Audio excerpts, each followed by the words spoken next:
Right. Jhansi గారు, ఈ డిఎస్సిలో మీరు స్పోర్ట్స్ కోటాలో కూడా మీరు ఏదో ప్రయత్నం చేసినట్టున్నారు. ఓవరాల్గా ఈ డిఎస్సిలో ఎలాంటి అక్రమాలు జరిగాయి? సార్ నమస్తే సార్. నమస్తే అండి. ఈ డిఎస్సి గురించి చెప్పాలంటే ఒక రోజు సరిపోదండి. అట్లే ఉంది పరిస్థితి, వ్యవస్థ అట్లే ఉంది సార్ చెప్పినట్టు. అట్లే ఇందాక మా చిత్తూరు డిఎస్సి ఆస్పిరెంట్ మేడం గారు చెప్పినట్టు బ్యాడ్మింటన్ లో మేడం సర్టిఫికెట్ పెడితే, మేడం గారు బ్యాకప్ సర్టిఫికెట్ పెడితే ఆ అమ్మాయి బెటర్ ర్యాంక్ ఉంటే ఆ అమ్మాయి పైన ఉండే అమ్మాయికి జాబ్ ఇచ్చిండంటే ఏ రకంగా జాబ్ ఇచ్చిండ్రు? ఆ అమ్మాయి బ్యాడ్మింటన్ సర్టిఫికెట్ పెట్టి బ్యాకప్ సర్టిఫికెట్ బాల్ బ్యాడ్మింటన్ అన్నమాట. రెండు గేమ్లు డిఫరెంట్. బ్యాడ్మింటన్ అంటే ఫెదర్ ఈకల్ తో కాక్స్ ఉండేది బ్యాడ్మింటన్, ఆమె original certificate. Ball badminton means yellow ball ఉంటది అనమాట. ఆమె బ్యాకప్ ఏం పెట్టింది? బాల్ బ్యాడ్మింటన్ బ్యాకప్ సర్టిఫికెట్ పెడితే ఆవిడకి ఉద్యోగం ఇచ్చిండ్రు. ఈమెకు బాల్ బ్యాడ్మింటన్ సర్టిఫికెట్ కి బ్యాకప్ బాల్ బ్యాడ్మింటన్ సర్టిఫికెట్ పెడితే ఈమెకు జాబ్ లేదు. అంటే ఏమని అక్కడ బ్యాకప్ సర్టిఫికెట్ ఒక గేమ్ కి ఏది పెట్టినా ఇస్తాం మేము అంటే, మీరు డబ్బులు ఇస్తే మేము ఇస్తాం అంతే. ఆమె డబ్బు కట్టింది, ఈమె డబ్బు కట్టి ఉండకపోవచ్చు అంతే. అక్కడ తేడా ఏం లేదు. అక్కడ మనం ఓపెన్ గా మాట్లాడుకోవాలి ఇక్కడ అంతే సార్. బ్యాకప్ బాల్ బ్యాడ్మింటన్ కి బ్యాకప్ ఆమె బ్యాడ్మింటన్ సర్టిఫికెట్ పెట్టింది, అది తప్పు కదా మరి. అంటే సరిగా చూడలేదా? వెరిఫికేషన్ సరిగా చేయలేదా? మరి ఎంత దారుణం అండి ఇది. అసలు ఫిజికల్ ఎడ్యుకేషన్ కి అవమానమైన దారుణం జరిగిపోయింది ఈ డిఎస్సీలో. ఇంత ఘోరమైన స్కామ్, భయంకరమైన ఫ్రాడ్ చెప్పుకుంటే సిగ్గు పోతుంది మాకు. ఒక స్పోర్ట్స్ పర్సన్ దుర్గయ్య అనే అతనికి గోల్డ్ మెడల్ ఉంటే ఆయనకి ఉద్యోగం లేదు. నేషనల్ ప్లేయర్స్ కి ఉద్యోగాలు లేవు మాలాంటి వాళ్ళకి. పార్టిసిపేట్ ఇంటర్ కాలేజ్ లో సార్ ఇవ్వండి. ఒక్క నిమిషం ఆగండి సార్, చెప్తా.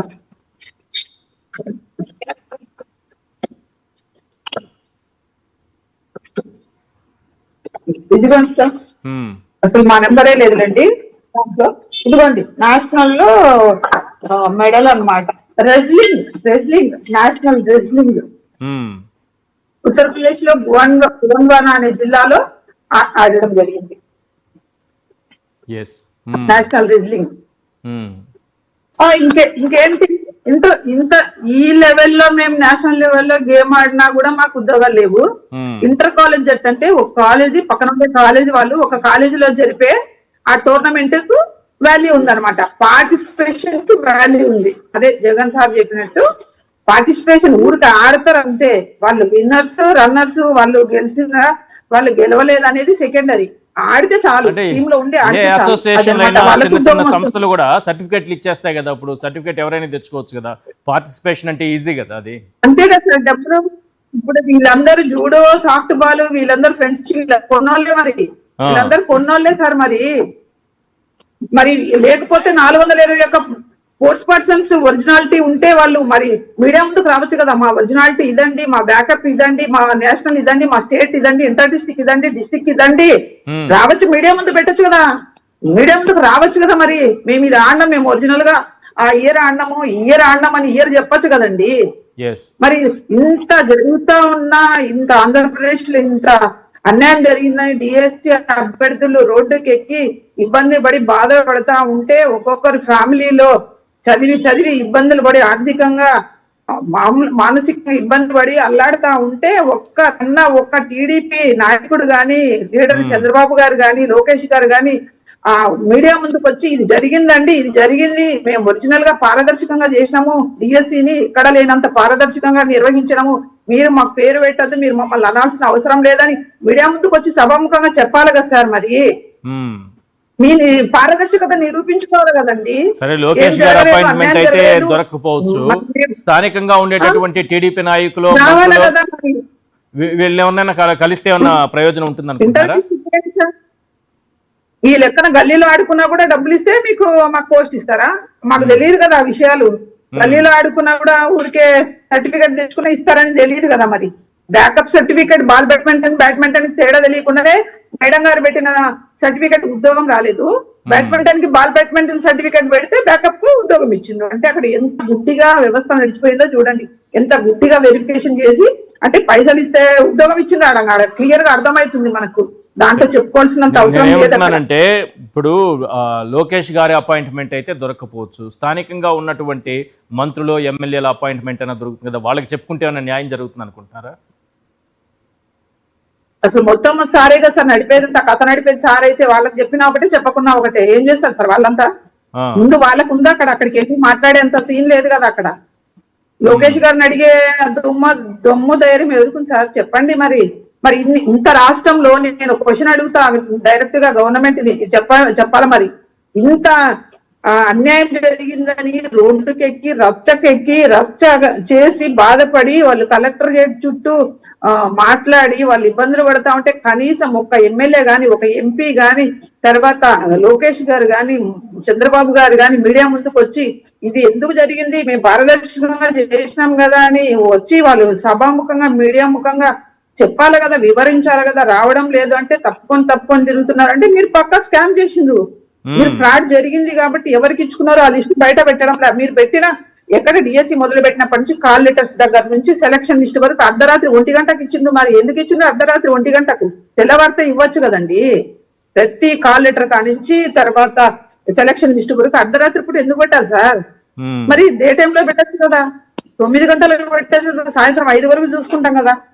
ఇవన్నీ స్కాములు కాకుంటే ఏంటి సార్ మరి? మీ విషయంలో ఏం జరిగింది? అవును సార్, నాకు స్పోర్ట్స్ కోటాలో లేదు జాబ్, నా జాబ్ లేదు. మరి మీరు రెజ్లింగ్ నేషనల్ లెవెల్లో ఆడారు కదండి, మెడల్ మీ చేతిలో మెడల్స్ ఉన్నాయి, సర్టిఫికేట్లు ఉన్నాయి, ఇవ్వాలి కదా మరి. విషయం మాస్ కాపింగ్ జరిగింది. ఎస్ఏపిఈలో ఒక 20 ప్రశ్నలు తప్పులు, మొత్తం తప్పులు మల్టిపుల్. 20 ప్రశ్నలకి దాదాపు 1, 2, 3, 4 ఏది పెట్టినా రైటే, ఏది పెట్టినా రైటే. 2 పెట్టినా నేను రైటే, నా వెనకాల అతను 3 పెట్టినా రైటే, నా ముందు అతను 4 పెట్టినా రైటే. అది ఎట్లా? ఒక పేపర్ సెట్టర్ పేపర్ తయారు చేసేటప్పుడు దానికి ఒక బ్లూ ప్రింట్ ఉంటుంది, ఆ బ్లూ ప్రింట్ ప్రకారం తయారు చేయాలి. అదంతా లేకుండా ఇష్టం వచ్చినట్టు దాన్ని బేస్ చేసుకొని లేకుండా పేపర్ తయారు చేసి 20 ప్రశ్నలు తప్పించి మమ్మల్ని అన్యాయం చేసిండు. మరి మేము ఎవరిని అడగాలి? 300 మంది కోర్టులో కేసులు పడ్డాయి. మీరందరూ ఒక్కటి మిస్ అయ్యారు నాకు అనిపిస్తోంది. సరే, చాలా మంది ప్రతిపక్ష నేత దగ్గరికి వెళ్ళారు, జగన్మోహన్ రెడ్డి గారిని కలిశారు, చెప్పుకున్నారు. కానీ పవన్ కళ్యాణ్ గారు ఉన్నారు కదా, ఆయన ఎక్కడైనా అన్యాయం జరిగితే వచ్చి ప్రశ్నిస్తారు కదా, ఆయన దృష్టికి ఇది వెళ్ళలేదేమో అని నాకు అనిపిస్తోంది. అయ్యో సార్, పవన్ కళ్యాణ్ దగ్గరికి వెళ్లాల్సిన అవసరం లేదు సార్. ఆయన ఆంధ్రప్రదేశ్ లో లేరు, మీకు తెలియదు సార్. ఆయన ఆంధ్రప్రదేశ్ లో లేరు. ఆంధ్రప్రదేశ్ కు డిప్యూటీ సీఎం గారే, కానీ ఆయన ఆంధ్రప్రదేశ్ లో ఉండరు. ఇట్లా సమస్యలు ఉన్నప్పుడు ఉండరు, ఎలక్షన్ కు ముందు ఉంటారు ఆంధ్రప్రదేశ్ లో, ప్రచారం కోసం ఉంటారు, రావడం కోసం ఉంటారు. ఇప్పుడు ఉండరు సార్ ఆంధ్రప్రదేశ్ లో, కనిపించారు. ఆయన అడ్రస్ లేరు డిప్యూటీ సీఎం గారు. ఇదంతా నారా లోకేష్ తప్పిపోయినట్టే. పవన్ కళ్యాణ్ గారు కొద్దిగా ఎక్కడ ఉన్నా కూడా వచ్చి మీడియా ముందుకు వచ్చి మా నష్టపోయిన డిఎస్సీ అభ్యర్థులకు ఏ మాత్రం సమాధానం చెప్పాలి ఇప్పుడు ఖచ్చితంగా. తప్పిపోయిన వ్యక్తి తప్పుల్ని ఏం ప్రభుత్వంలో మెంబరే కదా ఆయన కూడా. సార్ నేను మాట్లాడచ్చా?